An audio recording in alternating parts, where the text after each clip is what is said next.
Oferecimento Sindicato dos Professores da UFMG. Bem-vindos a mais um programa. O tema de hoje, mulheres no mercado de trabalho e na previdência social. A busca pela igualdade entre homens e mulheres tem sido uma luta constante desde o século XX. Nessa luta, há registros de ganhos significativos, como aumento de vagas femininas no mercado de trabalho, maior mobilidade vertical em termos de cargos e salários e predomínio das mulheres no ensino superior do país. Os temas de hoje: quais são os maiores desafios das mulheres no mercado de trabalho no presente e como a mulher está sendo tratada no projeto de reforma da Previdência Social que tramita no Congresso Nacional. A nossa convidada é Maria de Fátima Lage Guerra, economista e técnica do DIESE e também doutoranda em demografia pela Universidade Federal. Bom dia, Fátima, um grande prazer tê-la aqui. Prazer é meu, Domingos, obrigado pelo convite. Que avaliação nós podemos fazer da presença da mulher no mercado de trabalho? Olha, você, na sua abertura aí, falou, né, de ganhos importantes. Eu acho que se formos pensar em termos históricos, segunda metade do século XX para cá, os avanços foram muito grandes, né? E em curto período de tempo. Perfeito. Né? Em termos de inserção, aumento de participação das mulheres no mercado de trabalho, maior diversificação de ocupações, ganhos de escolaridade, né? As mulheres hoje, em média, são mais escolarizadas do que os homens. Os salários melhoraram, a diferença de salários entre homens e mulheres vem diminuindo ao longo do tempo, enfim. Mas eu acho que ainda há muitos Quais seriam desafios. esses problemas principais que ainda persistem? Olha, na verdade, é difícil a gente analisar a inserção da mulher no mercado de trabalho descolada da inserção da mulher no universo do lar. Claro. Né? Essas duas coisas precisam ser pensadas juntas. É verdade. As dificuldades que a mulher vivencia no mercado de trabalho, parte bastante significativa delas está atrelada aos problemas da divisão sexual do trabalho que ainda permanecem. Né? E a maior responsabilidade dela é exatamente na questão da demografia, da reprodução dos seres humanos, não é isso? Então, eu acho que o maior desafio é romper com esse arranjo tradicional, né? Porque eu acho que o resquício desse arranjo impacta os avanços da mulher no mercado de trabalho, porque gênero é uma coisa que é precificada no mercado de trabalho. Claro. O homem vale mais no mercado de trabalho do que a mulher ainda, em média, apesar de todos os avanços que existiram nos últimos anos aí e são inegáveis, né? E eu acho que para poder avançar nesses desafios, a gente precisa pensar a divisão sexual do trabalho, a inserção da mulher na família. Eu acho que o Estado tem que começar a pôr a mão, a meter a colher, a regular essa questão, porque eu acho que no Brasil a gente ainda Em que medida também a questão social pesa muito sobre as mulheres, sobretudo as mulheres mais pobres e menos instruídas? Hein? Com certeza, né? No Brasil nós ainda temos esses desafios, né? Além dos desafios de gênero, das diferenças de gênero, temos ainda o desafio da desigualdade social. Né? E a mulher ela é sobre-representada entre os mais pobres. Né? A pobreza no Brasil tem gênero também. Tem gênero também. Então isso tem outro. Tem cor e tem gênero. Tem cor, tem gênero, exatamente, tem região. Sim, perfeito. E esse é um outro lado da questão. Né? Além da desigualdade em função do sexo, a gente tem que pensar essas duas coisas juntas. Né? Sim. A senhora esteve recentemente nos Estados Unidos. Dá para perceber muito a diferença entre a mulher nos Estados Unidos, nos países desenvolvidos, vis-à-vis o que acontece no Brasil? Olha, é claro que sim, né? Os avanços que aconteceram em termos de divisão sexual do trabalho nos países desenvolvidos são bem mais significativos do que aqui no Brasil, né? A diferença de salários entre homens e mulheres no mercado de trabalho nesses países é menor hoje em dia. A taxa de participação das mulheres no mercado de trabalho é maior do que aqui no Brasil, mas, sobretudo, os avanços que existiram em termos de políticas voltadas para a família, para combate à discriminação de gênero no mercado de trabalho, para permitir uma conciliação maior pelos casais, pelas mulheres, das atividades voltadas para o trabalho remunerado, para o trabalho produtivo e o trabalho reprodutivo, são muito mais significativas do que aqui no Brasil, onde a gente avançou muito pouco em relação a isso, quase nada, eu diria, né? Do ponto de vista da globalização, o avanço tecnológico e a própria quarta revolução industrial, como é que isso vai impactar, digamos, no mercado de trabalho, tanto masculino quanto feminino? Eu acho que já está impactando, né? O trabalho hoje, com as novas tecnologias, há uma tendência muito grande não só de poupar mão de obra, mas o trabalho é um trabalho muito menos braçal, menos fabril e muito mais de produção de informação e de conhecimento, né? Muito mais intensivo em informação e em conhecimento. Então, eu acho que já mudou, já houve mudança muito significativa e a tendência é isso, aumentar. E as mulheres vivenciam esse desafio, embora estejam mais qualificadas. As mulheres hoje já têm uma inserção muito grande na área de produção científica. Hoje em dia, no Brasil, por exemplo, a participação de mulheres em produção de trabalhos científicos, em papers, artigos, publicações internacionais já é bastante significativa. Mas isso não aparece quando você vai computar os resultados no mercado de trabalho. Perfeito. Vindo agora para o projeto de reforma da Previdência Social, a igualdade de idade entre homens e mulheres tem tido uma reação bastante negativa entre as mulheres. Como avaliar esse projeto de reforma da Previdência? Olha, esse é o tema do momento, né? O tema Perfeito. da reforma da Previdência. A reforma é uma reforma muito ampla, muito profunda. Ela afeta, na verdade, todas as pessoas, os atuais contribuintes, as pessoas que ainda estão trabalhando, os futuros contribuintes. Ela afeta pessoas que já estão aposentadas, mas as mulheres, com certeza, são um público dos mais atingidos pela reforma. Porque a reforma, se for para escolher um público, um segmento populacional que realmente está sendo afetado pela reforma, a mulher é o público feminino. No segundo bloco, nós vamos ver também, analisar que outros segmentos da sociedade estão sendo exatamente atingidos por esse projeto de reforma da Previdência Social. Um instante só, voltaremos já. Interconexão Brasil. Oferecimento: Sindicato dos Professores da UFMG. Interconexão Brasil. Oferecimento: Sindicato dos Professores da UFMG. Bem-vindos de volta. Nós estamos trabalhando o tema Mulheres no Mercado de Trabalho e na Previdência Social. No primeiro bloco, nós situamos as mulheres no mercado de trabalho no Brasil, os avanços ocorridos exatamente no nosso país e também encerramos o bloco fazendo um comparativo com a mulher no mercado de trabalho nos países desenvolvidos. Já introduzimos aqui também o tema da reforma da Previdência e ela tem impactado mais as mulheres. De que forma? Olha, a proposta de aumento da idade mínima, né, que as mulheres hoje têm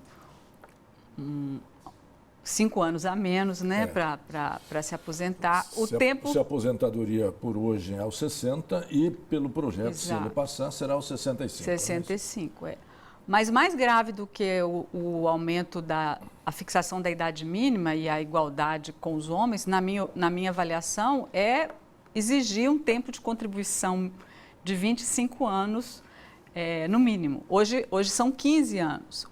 Significa que a proposta está aumentando em 2/3 esse limite que hoje é fixado, aumentando em 10 anos. Para as mulheres... Isso atinge mais a quem entre as mulheres? Para as mulheres isso é fatal. Por quê? Porque as mulheres, comparativamente aos homens, elas estão inseridas em ocupações mais precárias no mercado de trabalho. Ocupações mais informais, sem carteira, com uma alta rotatividade. A mulher tem mais dificuldade de ter uma trajetória mais permanente e estável no mercado de trabalho do que os homens. Sobretudo as mulheres pela maternidade, né? Pela maternidade, pela discriminação no mercado de trabalho. Enfim, elas estão inseridas em ocupações que são continuidade dos afazeres domésticos, então são ocupações mais desvalorizadas, na média. Nós podemos trabalhar aqui, por exemplo, as trabalhadoras rurais. Trabalhadoras rurais, as domésticas. Com isso, elas têm muita dificuldade de comprovar esse tempo de contribuição. Sim. E se você aumenta para 25, vai dificultar demais elas poderem comprovar, digamos, a contribuição e se aposentarem. Neste caso, elas podem ter um período muito longo aí desempregadas, sem exatamente o suporte da aposentadoria. Exatamente. E aí existia o benefício de prestação, existe o benefício de prestação continuada, o BPC, que é uma proteção da assistência social no Brasil para pessoas que não tiveram capacidade contributiva de baixa renda poder se aposentar. Mas o governo está mexendo também no benefício de prestação continuada. E aí pegaria quem? Os idosos. Os idosos e os portadores de deficiência de baixa renda. De baixa renda. E as mulheres também agora indiretamente com o aumento da porque contribuição. as mulheres são em maior proporção entre os usuários do benefício de prestação continuada. Sim. Com isso, elas não vão conseguir se aposentar e vão ter dificuldade de acessar o benefício de prestação continuada, porque a idade mínima para acessá-la é de 70 anos. Perfeito. Esse projeto de reforma da Previdência tem algum ponto positivo? Ou quais os objetivos principais? É meramente, digamos, diminuir as desigualdades sociais ou só economizar recursos, professor?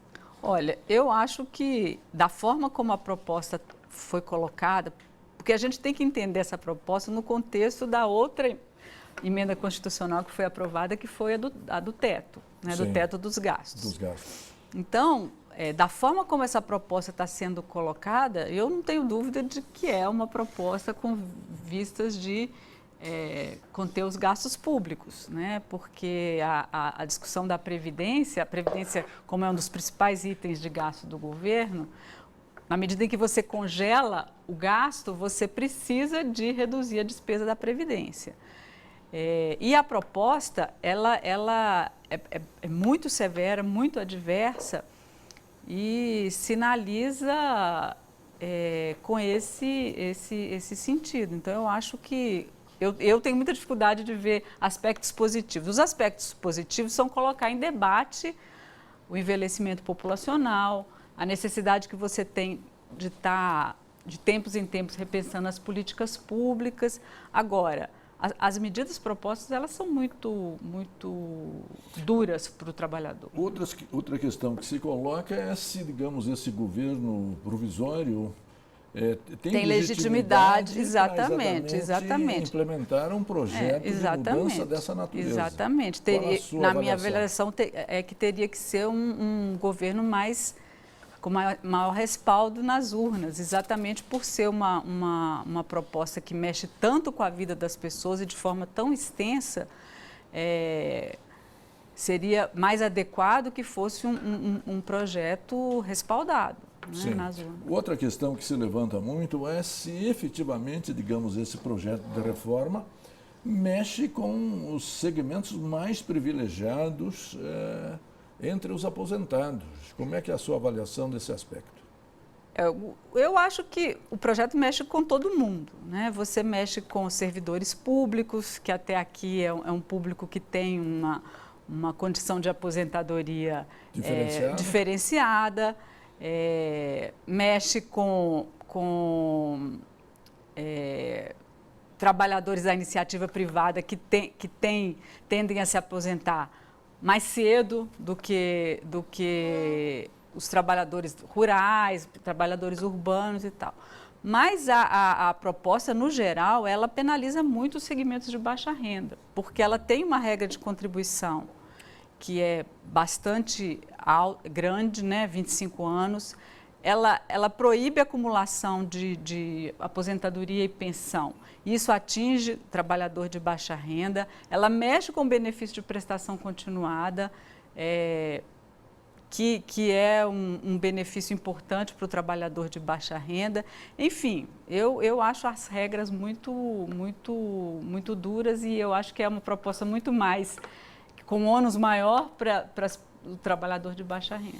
Qual é o percentual exatamente de receita que a Previdência termina auferindo do governo no conjunto dos impostos arrecadados?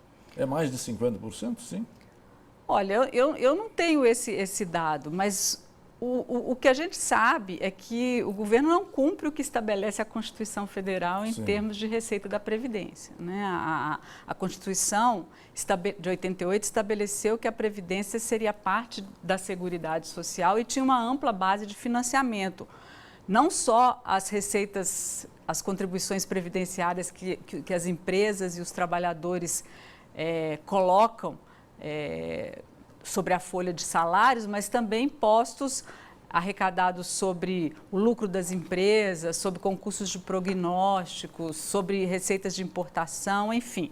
Mas o governo não disponibiliza todos esses recursos para a Previdência e para a Seguridade, porque através de mecanismos de desoneração fiscal, de renúncias fiscais, a própria DRU, que é a desvinculação de receitas da União, esses recursos são apropriados para outros fins. Então, acaba que o que a Constituição estabelece de recursos para a Previdência não se cumpre no orçamento da Previdência. Perfeito. O governo tem acenado agora com algumas mudanças, alguma negociação. E essa negociação será tema do nosso terceiro bloco. Um instante só, voltaremos já. Interconexão Brasil. Oferecimento: Sindicato dos Professores da UFMG.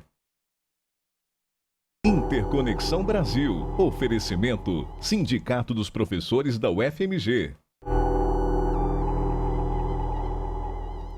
Bem-vindos de volta. O nosso tema é Mulheres no Mercado de Trabalho e na Previdência Social.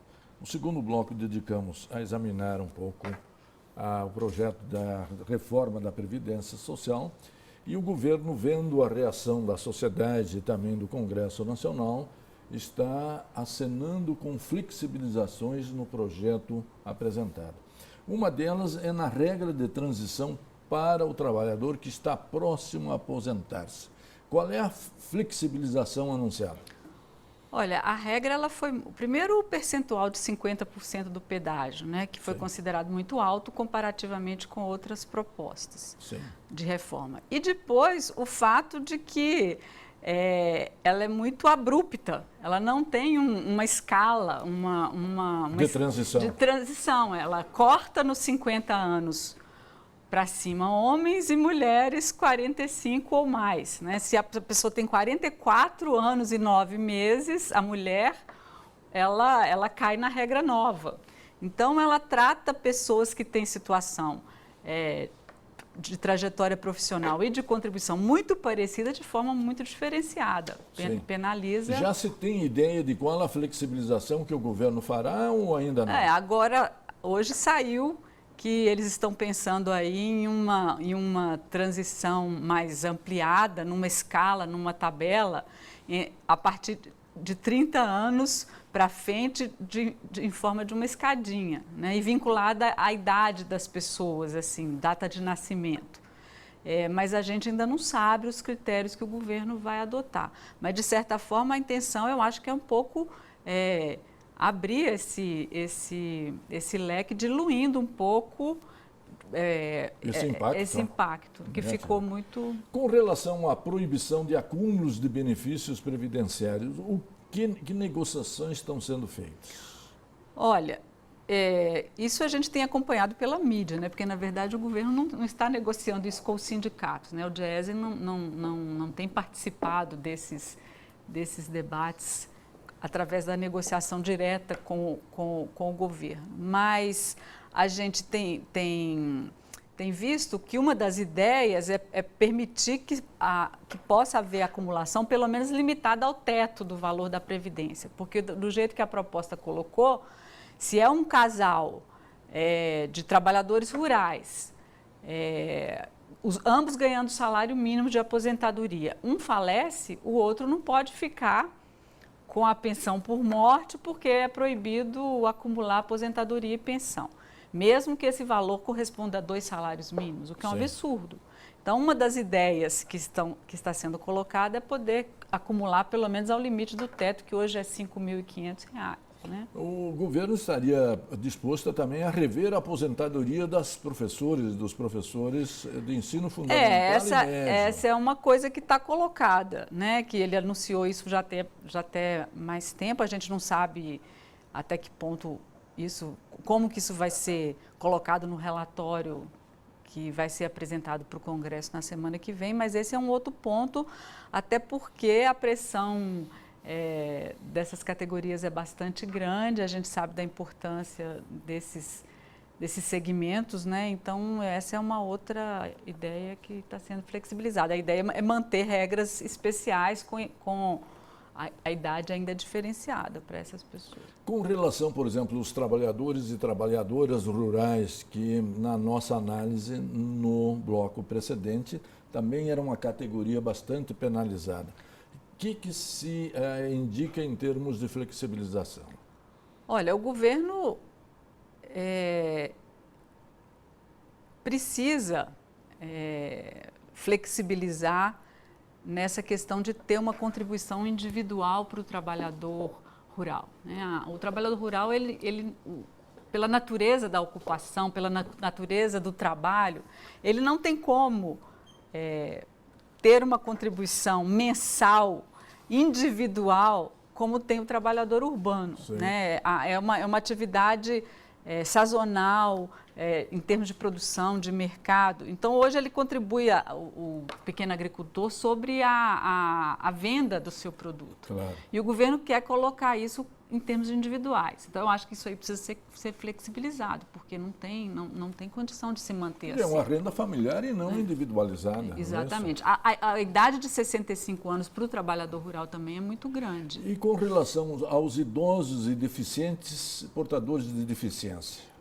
Olha, o que esse segmento está sendo colocado de mudanças são as regras vinculadas ao BPC, né? A gente não sabe como porque isso aí vai ser remetido para a lei complementar, o que vai ser definido como portador de deficiência, a gradação das deficiências, essas questões vão ser definidas em lei complementar. Mas até aqui o que a gente sabe é que isso vai mudar, mas a gente ainda não sabe como, né? A proposta ela não sinaliza ainda com a mudança que vai impactar essas pessoas. Perfeito. Nós estamos no finalzinho do programa. O Brasil também vive uma crise sem precedentes e sempre tenho perguntado aqui aos meus entrevistados, o Brasil é maior do que suas crises? Eu espero que sim, né? Porque o que a gente tem de expectativa é que a gente consiga superar esse momento, um momento bastante adverso para os trabalhadores, é um momento complicado em termos de perdas de direitos. Eu espero que sim, que o Brasil seja maior do que suas crises. A economia já está dando sinais de recuperação? Que análise o Diese tem feito sobre isso? No que tange aos indicadores de mercado de trabalho, emprego, salário, ocupação, renda, não. Então, eu acho que assim, esses sinais não chegaram ainda nas pessoas. Então, eu considero que a economia ainda não está dando sinal de recuperação. De melhores, né? Fátima, queria agradecer muito a sua presença, seus esclarecimentos, cumprimentar o Diese nos estudos técnicos que tem feito sobre esse projeto e trouxemos a você, telespectador, esse projeto da reforma que está impactando propriamente nas pessoas, vem também num momento de dificuldade do próprio país e está trazendo muita apreensão nas pessoas sobre o futuro, especialmente das pessoas com menos renda e também com mais precariedade de inserção no mercado de trabalho. E a você, telespectador, que sempre nos acompanha e nos prestigia, muito obrigado pela sua audiência e até a semana que vem.